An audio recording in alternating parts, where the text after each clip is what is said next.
Right, a bit of a change of setup today. So I'm in my kitchen and I'm going to be cooking myself some slow cooked food. That's great, will be for me and my family. But I suddenly thought about it.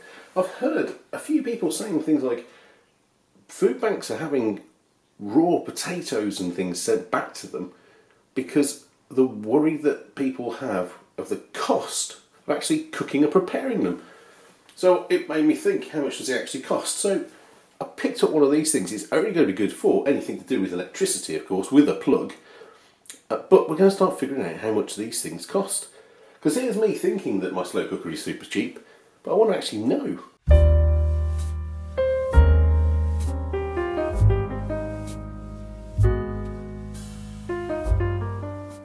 So what I've done, I've added my current tariff. I've just been online to double check what it is, and checking on my latest bill, it is roughly 28p. It's actually 27 point something, so rounded up to 28p. So that cost is in there now, 28p.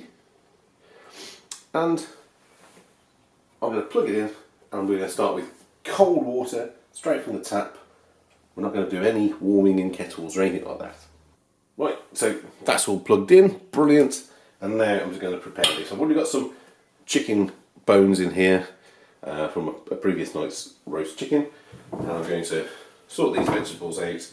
And also going to chuck in some of my frozen onions. So what I tend to do is buy, when onions are on cheap, when they're good quality and they're cheap, because often you get them, they're all manky if you buy them in the sort of reduced section and things like that. But every now and again you do get a decent quality bag of onions, white onions and red, and then I get them home, slice them all up and throw them into the freezer. Another thing I do is I keep the top and tails of onions and the skins to use in, if I'm making stock for, like chicken stocks and things like that, so bases of gravies and bases of soups and things. And I remember that from, I heard it from old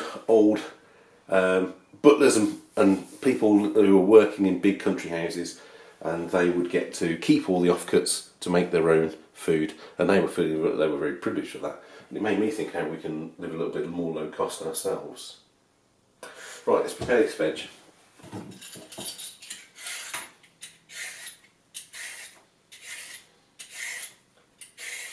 Now I'm not going to save these trimmings, sometimes I do, sometimes I don't. These ones don't look particularly appetising. These are from a 1 kilo for 30p bag. I've been perfectly tasty from Sainsbury's. I'm going to say, when you get a good bag, they are exceptionally good. When you get a bad one, they're pretty awful and grim. So for this I'm just going to chop these. In fact, my boys really like these slow cooked carrots. They make them quite chunky. Chop them in. Right, celery now. Right, so this is actually free range pork and it's direct from the farm. That doesn't make me some sort of snob. It just means that I've been able to get this at a really good cost. This actually works out cheaper than anything I can get in a supermarket around by me, and I get all of the pig, basically. Anything that I ask for I get, which gives me lots of stock bones, which I tend to be thrown in for free. It's not contributing to the cost, it's just everything I can get into the shipment is one cost, so anything extra I get, then brilliant. So you often get cheek, trotters, anything at all really, if you want to ask for it, and they get it to you, and it's all butchered how you want as well, all in with that cost. I think it's amazing value, but you do have to have a huge freezer to be able to actually do that. So I understand it's not for everyone.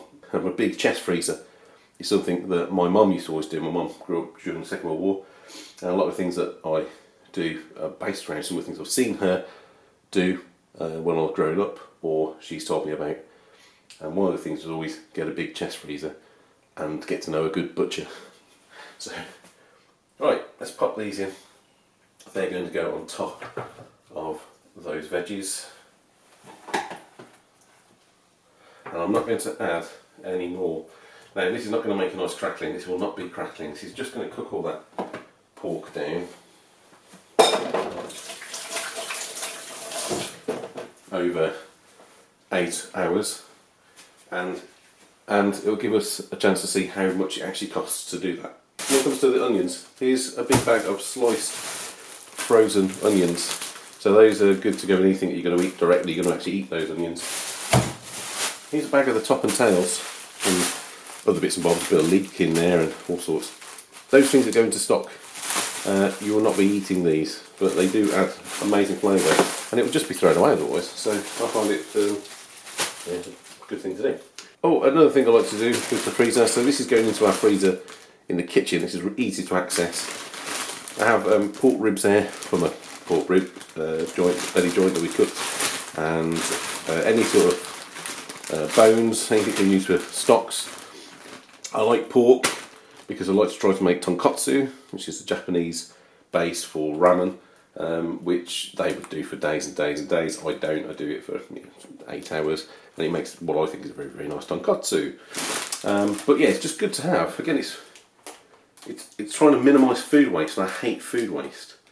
I really do.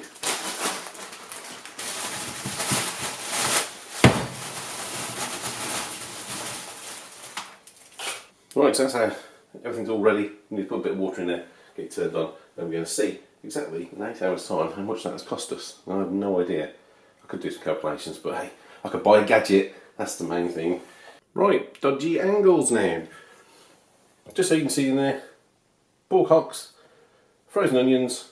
So that's going to actually keep things cooler for longer. So you hopefully would have a quicker slow cook. Quicker slow cook. And what I'm going to use for today's setting is the auto one. Now what it does, it ramps it up on high for an hour and then cranks it down to low for me. And that way it can go for those 8 hours. I know it's got up to temperature as quick as it can. It's ready to go. Just some water. Possibly not all of this because I'm not making a soup. That'll do. What's that? I don't know. 300ml, something like that. And now I'm going to crank it up all the way to auto. Lid on, and that's where it's going to live now. Apologise for the funny lighting. I've had to put the undershelving lighting on because basically there's light from the windows behind me was reflecting so badly off it you couldn't see it. I couldn't even see it. So there we go. We can see it's drawing a current now. If I was to turn this down, I'll turn it to off. You can see that's dropping down. I'll turn it back onto auto again, and it's going to go all the way up. And you can see that little timer at the top. That's really helpful. So when there's no draw, no power draw on it, it stops the timer. So if this was to go off because it had reached a temperature, I don't know. I don't think that's the way slow cookers do work. They keep themselves on low. But if it was to do that, it would say, well, it's been on for X amount of time at this amount. So therefore it's going to cost you this, or something along those lines. Right, so we're going to come back to that and see how much it's going to cost us in 8 hours' time. Hopefully you can see that, but after 8 hours, with that slow cooker going from an hour on high and then the other 7 hours on low, it has taken 43 pence.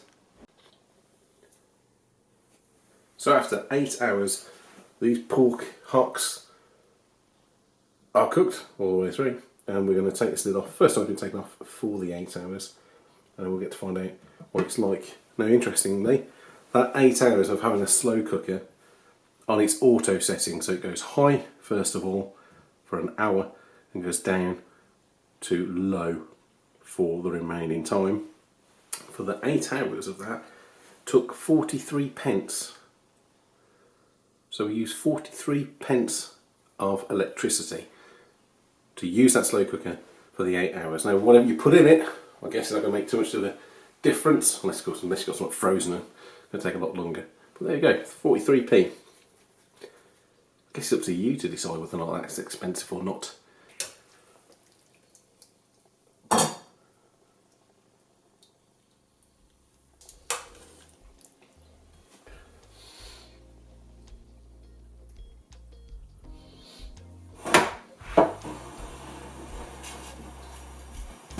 So that's not the end of the journey for these little meaty blocks of goodness. We're going to finish these off 30 minutes and hot as an oven we can get. I'm probably going to score this skin. It's going to be incredibly soft now, so you've got to be careful it's not just falling apart. I'm going to rub a bit of salt into it, and that'll be finishing them off then. But that's these. But the aim of this actual video was to see how much it cost to run that slow cooker. So I thought 43p, okay, pretty fair play. We'll have to see. I'm going to have to compare that with some other ways of actually cooking things, and so I'm going to work out how many potatoes I can cook in a slow cooker. Or if I can get a full bag, I don't know. Right then, well, I hope you enjoyed that. Hope you found it as interesting as I do. I do find these sort of things interesting, try to answer these sort of questions. Okay, right, thanks very much. See you later.